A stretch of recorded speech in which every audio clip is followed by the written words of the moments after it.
इधर बाढ़ में भी कोरोना को लेकर स्वास्थ्य विभाग एक्शन में है। सभी अस्पतालों में मॉक ड्रिल चलाया गया ताकि यह पता चल सके कि अस्पतालों में कोरोना को लेकर कितनी तैयारी है। और इसी अभियान के तहत बाढ़ के अनुमंडलीय अस्पताल में भी ऑक्सीजन प्लांट को स्टार्ट करके टेस्ट किया गया। अस्पताल के 55 बेड पर ऑक्सीजन का सप्लाई को दुरुस्त कर दिया गया है और चिकित्सकों के मुताबिक अनुमंडल अस्पताल में ऑक्सीजन की कोई कमी नहीं है। ऑक्सीजन प्लांट हमारे यहाँ लगा हुआ है। 55 बेड पर ऑक्सीजन प्लांट की व्यवस्था, ऑक्सीजन की व्यवस्था है। बस एक कमी है कि ये इसको मेंटेनेंस के लिए, प्रबंधन के लिए एक स्टाफ की कमी है, जो कि विभाग ये चाह रहे हैं कि मतलब यहीं पर ट्रेंड हो जाए, एक उपलब्ध कराया जाए स्टाफ जो कि ये काम संभाल सके। तो आपको बता दें कि जिस तरीके से सभी अस्पतालों में किसी तरह की कहीं पर कोई दिक्कत ना आए, ये लोगों को हर रोज जरूरत पड़ने वाली लॉन्ड्री बिजनेस शुरू करके महीने का 3 लाख फायदा बनाते हैं। आपको करना है तो फ्रीडम ऐप को अभी डाउनलोड कीजिए। को लेकर पूरी तैयारी यहां पर किया जा रहा है।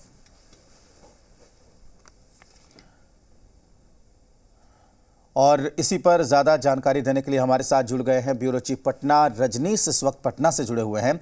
और रजनीश, जाहिर सी बात है कि जो पिछले सबक रहे हैं कोरोना को लेकर, सरकारों की भी यही कोशिश है कि एक बार फिर से वैसी स्थिति हमें ना देखनी पड़े, इसलिए ये तैयारी हो रही है। तो अब जब पूरी दुनिया में मामले बढ़ रहे हैं तो कितना अलर्ट है प्रशासन, स्वास्थ्य महकमा, सरकार, और कितनी है तैयारी? रजनीश। देखिए, मैं गया से जुड़ा हूं और ये गया का Anugrah Narayan Magadh medical college hospital है और लोग जो है यहाँ पे तैयारियों का जायजा ले रहे हैं। जो प्रशासनिक अधिकारी हैं, अधीक्षक हैं, नोडल पदाधिकारी रहे कोरोना संक्रमण काल में, इसको लेकर। और लोग जो है यहाँ पे तमाम जो हॉस्पिटल में सुविधा साधन है उसको देखा है। पहले छोटी सी हम प्रतिक्रिया ले लेते हैं, किस तरीके से आज मुआयना कर रहे हैं और क्या कुछ देख रहे हैं। नहीं, आज जो है राज्य सरकार की तरफ से एक मॉडल का एक प्रोग्राम आया है कि हम लोग देख लें कि हमारी क्या तैयारियां हैं और सारी सुविधा उपलब्ध हैं कि नहीं। सो उसी के तहत हम लोगों ने सारी तैयारियां यहाँ पूर्ण कर ली है। अभी हम लोगों ने 121 बेड जो है कोरोना के लिए जो है ये रिजर्व रखा है, जिसमें 20 बेड आईसीयू के हैं, जिसमें वेंटिलेटर, कार्डियक मॉनिटर वगैरह सारी सुविधाएँ हैं।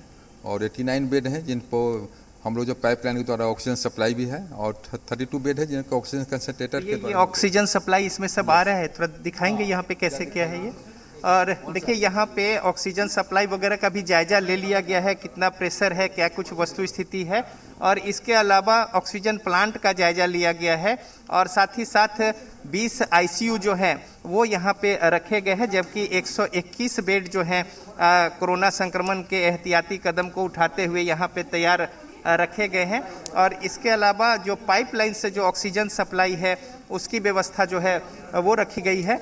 और यहाँ पे तमाम जो टेक्नीशियन हैं हॉस्पिटल के वो भी पूरे यहाँ पे दिखा रहे हैं कि किस तरीके से ऑक्सीजन की आपूर्ति जो है वो होगी और किस तरीके से प्रेशर होगा। ये तमाम बातों की जांच पड़ताल करके ये मुकम्मल कर लिया गया है कि कहीं कोई समस्या न हो, कोई कमियां खामियां है तो उसको भी दूर कर लिया जाए। चूँकि सबसे ज़्यादा बिहार में अगर कहे कोरोना संक्रमण का मामला इसी जिले में मिला है और बोध गया में 11 संख्या है, लेकिन रात जो जांच हुई है उसका अभी तक परिणाम नहीं आया है। लिहाजा हो सकता है कि ये संख्या जो है सारी निगेटिव है। 13 थे तो वो सारे निगेटिव पाए गए हैं। 13 जो जांच हुई थी वो निगेटिव। हाँ, वो निगेटिव। तो अभी तक संख्या जो है वो 11 है। 11।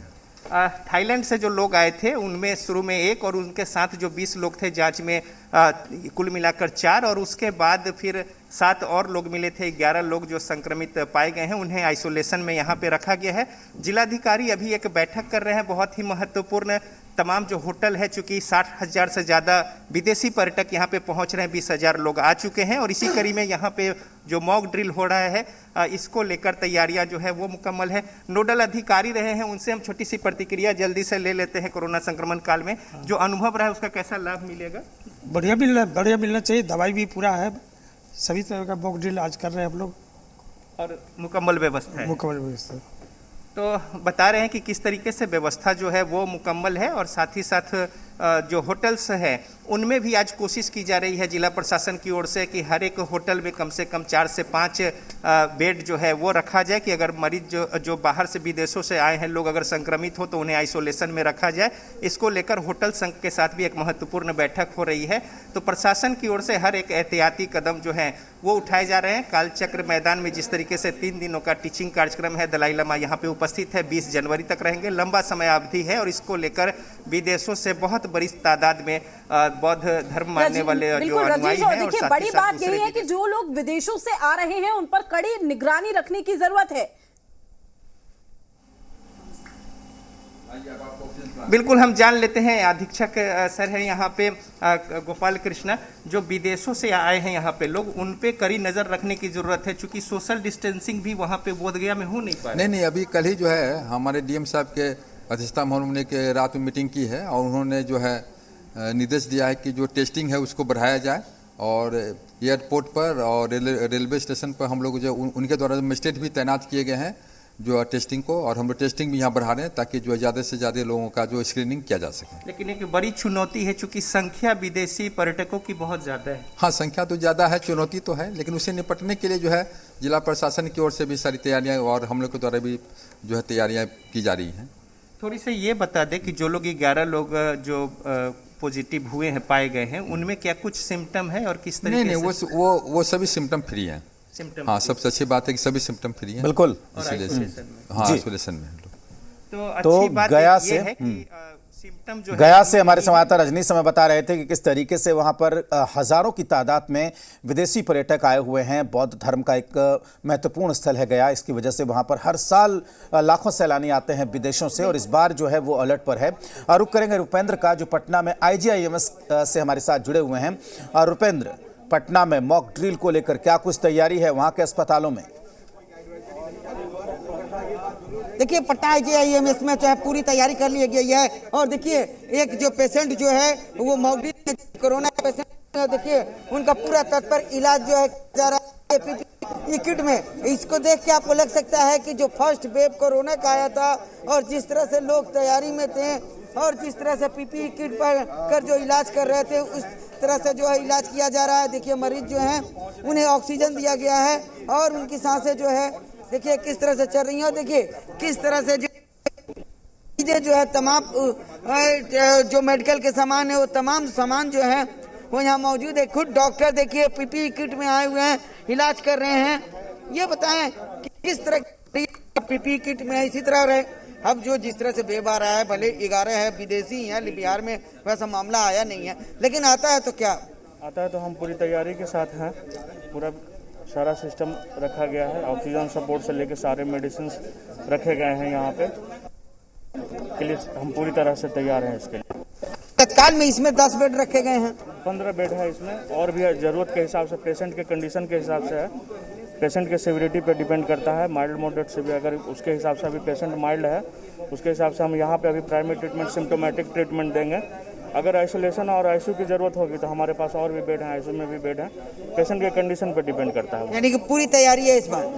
जी, ये जो वेव आया है इसका किस तरह का असर है? पहले जैसा ही जो कोरोना का है वेरिएंट चेंज है थोड़ा, उसके हिसाब से डिपेंड करता है। अभी तो बिहार में है नहीं कुछ ऐसा उतना, लेकिन असर अगर रहेगा तो वो भी मतलब पुराने जैसा ही रहेगा। पुराने जैसा रहेगा, यानी कि लोग सेफ रहेंगे। सेफ रहना पड़ेगा, भीड़ भाड़ से दूर रहिए। अभी तो उसके लिए वही प्रिकॉशंस तो आपको लेना पड़ेगा। भीड़ भाड़ से दूर रहिए, मास्क लगाइए, अभी से तैयारी, सैनिटाइज कीजिए, तैयारी शुरू करना पड़ेगा उसके लिए। तो देखिए कि अपनी सुरक्षा खुद अपनी करनी है। बिल्कुल रुपेंद्र, हम तस्वीरों के जरिए भी देख पा रहे हैं कि किस तरीके से वहां पर पूरी तैयारी की गई है, अलर्ट पर रखा गया है पूरे महकमे को। और ये देखा जा रहा है कि अगर कोई चौथी लहर आती है तो उससे निपटने के लिए, उससे लड़ने के लिए हम पूरी तरीके से तैयार हैं। रुपेंद्र, बहुत शुक्रिया आपका। रजनीश हमारे साथ गया से जुड़े हुए थे। रजनीश साहब का भी बहुत शुक्रिया पूरी जानकारी देने के लिए और तमाम तस्वीरें दर्शकों तक पहुंचाने के लिए। ये लोगों को हर रोज जरूरत पड़ने वाली लॉन्ड्री बिजनेस शुरू करके महीने का 3 लाख फायदा बनाते हैं। आपको करना है तो फ्रीडम ऐप को अभी डाउनलोड कीजिए।